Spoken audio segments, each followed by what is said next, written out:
မင်္ဂလာပါရှင်ဒီတစ်ခါတော့ဆရာမမဟောစီရဲ့ဟန်ချက်ညီတော့ဘဝဆွဲစာအုပ်ထဲကစိတ်ပျော်စရာစရင်လေးမှတ်ပါဆိုတဲ့စာပိုက်ကလေးကိုဖတ်ပြချင်ပါတယ်တကယ်တော့ကျမတို့နေထိုင်တဲ့လောကကြီးဟာမှန်တချက်နဲ့တူပါတယ်ဒီနေ့မနေ့အိမ်မှာစိတ်ဆိုးပြီးထွက်လာလိုက်တာနဲ့အလုံးမှာလည်းစိတ်ဆိုးနေတဲ့သူတွေကိုပဲတွေ့ရတာတတိထားမိပါရဲ့လားကျမကတော့တတိထားမိပါတယ်အိမ်မှာမနေ့ကလေးကစိတ်နှောက်ယှက်ဖြစ်စေရာစိတ်ရှုပ်စေရာကြုံရပြီဆိုအလုံးရောက်တဲ့အခါလူသက်ချင်းစိတ်တွေပေါက်နေရမျိုးလေကြီးကြီးလေးလေးပျော်ပျော်ရွှင်ရွှင်အိမ်ကထွက်လာရင်တောင်အလုံးရောက်တဲ့အခါပျော်နေတဲ့လူတွေတက်ကြွနေတဲ့လူတွေကိုပဲအများအားဖြင့်တွေ့ရတတ်ပါတယ်ပျော်နေတဲ့သူဟာပျော်တဲ့သူတွေနဲ့ပဲနေခြင်းနဲ့စိတ်ညစ်သူကလည်းစိတ်ညစ်တဲ့သူနဲ့မှအဖော်ရပြီးစိတ်တက်တာရမယ်လေသူရစုသွားကြတာတပါပါပဲတနေ့စိတ်နှောက်ယှက်ဖြစ်စရာစိတ်ရှုပ်စရာစိတ်ညစ်စရာတွေကိုဒါထိုင်တွေးနေဘယ်တော့မှကိုအဆုံးရှိမှာမဟုတ်ပါဘူးတချို့စိတ်ညစ်အမတန်လွယ်တယ်မိုးလင်းတာနဲ့အလိုမကျတာတွေကြီးပဲမိုးကလည်းရွာပြန်ပြီးနေကလည်းပူလိုက်တာစာမေးပွဲကလည်းအခါခါကိုကြာနေတယ်ငါဘဝဟာစုပ်ပြတ်နေပြီဒီအလုပ်ကိုလည်းမလုပ်ချင်တော့ဘူးအိမ်ကလူတွေကလည်းအလိုက်မသိတတ်ကြဘူးနေရတဲ့အိမ်ခန်းလေးကလည်းကျင်းလိုက်တာမိုးလေးအေးနဲ့စာဖတ်ဖို့အိမ်မဲနေပူတော့လပတွေဝတ်လို့စားလို့ရပြီစာမေးပွဲကြားတယ်ဆိုတာထက်ကြိုးစားဖို့လိုနေတဲ့တဘောကိုပြောတာပဲငါပိုလုံးမဖြစ်တော့မယ်ဒီအလုပ်ကိုမကြိုက်ပေမဲ့ခုလောလောဆယ်စားဝန်နေအတွက်တော့ရက်တီလို့ရနေသေးတာပဲ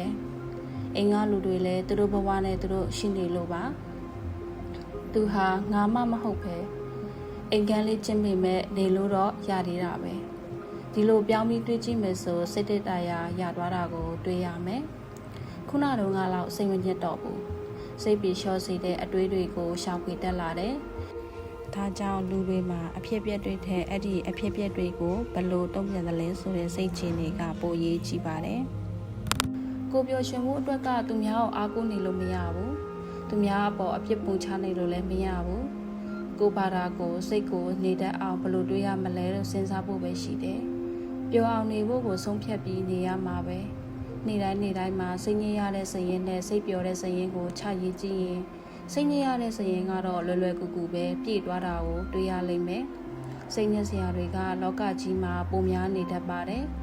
လမ်းတွားရင်ခွေးချစ်တက်နေမိတာကလည်းစိတ်ညစ်ရတာပဲညနာမှာဝက်ချံပေါက်တာကလည်းစိတ်ညစ်စရာပဲတွားကနီးမှကားဘိန်းပေါက်တာကလည်းစိတ်ညစ်စရာတွေမှာပါတာပဲတကယ်တော့ဘဝမှာအကြီးကျယ်စိတ်ညစ်စရာတွေရှိနေနိုင်သေးတယ်ကျမရဲ့ကိစ္စတွေငွေရေးကြေးရေးကိစ္စတွေအလုပ်အကိုင်ဆင်ပြေဖို့ကိစ္စတွေတကယ်စိတ်ညစ်ခံပြီးကိုဖြည့်ရှင်းရမယ့်ကြော်လာရမယ့်ကိစ္စတွေအတွက်ဘာမဟုတ်တာလေးတွေကိုစိတ်ညစ်ခံပြီးစိတ်ဆွမ်းအင်တွေမကုန်သွားပါစေနဲ့စိတ်ညစ်စရာစရဲနဲ့စိတ်ညစ်စရာတွေကြီးပေါင်းထဲနေတဲ့၍နေ့တိုင်းစိတ်ညစ်နေရတော့မှာပါ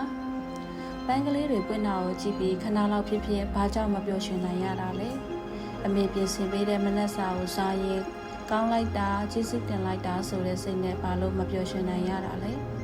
စိတ်ညစ်စရာတွေရှိပေမဲ့သားတွေသမီးတွေနားမှာရှိနေသေးတဲ့ဘဝထက်ပြည့်စုံတာ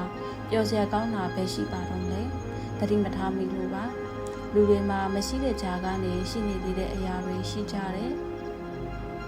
ဆုံးရှုံးလိုက်ရပေမဲ့ပြန်ရတဲ့အရာတွေရှိသေးတယ်အလဲထိုးခံလိုက်ရပေမဲ့ဆက်လက်ရှင်တန်ဖို့စိတ်ဆွမ်းအားတွေရှိနေနိုင်သေးတယ်ပျော်စရာအကြောင်းတွေကိုရှာရင်ပျော်စရာတွေတွေ့မှသိကြပါတယ်စိတ်ညစ်စရာအကြောင်းတွေကိုရှာရင်တော့စိတ်ညစ်စရာတွေပဲတွေ့နေရမှာပါပဲစိတ်ပျော်စရာစရင်လေးထဲမှာကောင်းတာတွေကျေးဇူးတင်စရာတွေမျှော်လင့်ချက်တွေကိုနေ့တိုင်းထပ်ဖြစ်ရင်းနဲ့ဘဝမှာပျော်ပျော်ရွှင်ရွှင်လေးနေနိုင်အောင်ကြိုးစားရမယ်စိတ်ပျော်အောင်နေတတ်ဖို့မမေ့ပါနဲ့ကျမတို့အားလုံးဟာဘဝမှာပျော်ရွှင်ဖို့ထိုက်တန်ပါတယ်ဒီနေ့တနေ့တာမှာကြုံဆုံခဲ့ရတဲ့ပျော်ရွှင်စရာလေးတွေကိုခြာရေးလိုက်ပါတေးသေးလေးပဲဖြစ်နေပါစေပျော်စရာကပျော်စရာပဲမဟုတ်အတိမတ်ပြုပေးလိုက်ပါကျေးဇူးတင်ပါတယ်ရှင်